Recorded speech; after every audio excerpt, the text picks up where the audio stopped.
이 나무 주걱은 원래 밥을 푸는 도구였다. 이 평범한 나무 주걱은 3살 아이를 폭행하는 데 사용됐어요.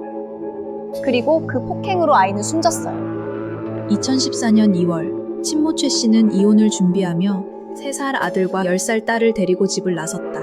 그리고 한 종교시설로 들어갔다. 겉으로는 환경단체였어요.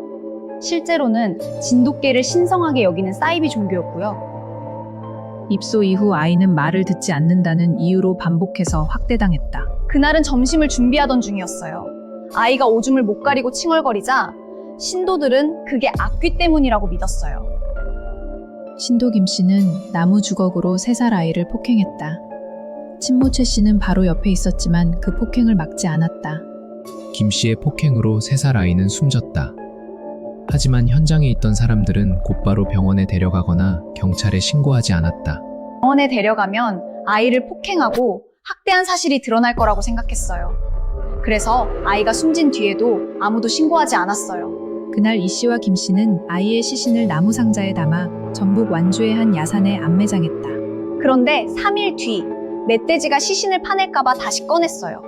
그리고 아이의 시신을 그 자리에서 소각했어요. 이후 이들은 소각하고 남은 유골과 재를 전북 임실의 한 강에 뿌렸다. 한 달 뒤 친모 최 씨는 경찰에 아이가 사라졌다고 허위로 신고했어요. 3년이 흘러 아이가 초등학교에 입학할 나이가 됐을 때 경찰의 미취학 아동 전수조사에서 그 이름이 걸렸다. 수사기관은 계획된 살인은 아니라고 봤어요. 그래서 폭행치사 혐의로 넘겼고요. 재판 결과 직접 때린 김 씨는 징역 13년, 방관하고 안매장을 도운 친모는 징역 10년, 시신 유기에 가담한 이 씨는 징역 3년, 나머지 2명은 각각 징역 2년에 집행유예 3년을 받았어요.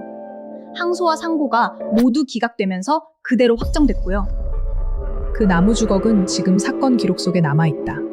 원래 이 물건의 용도는 그저 밥을 푸는 것이었다.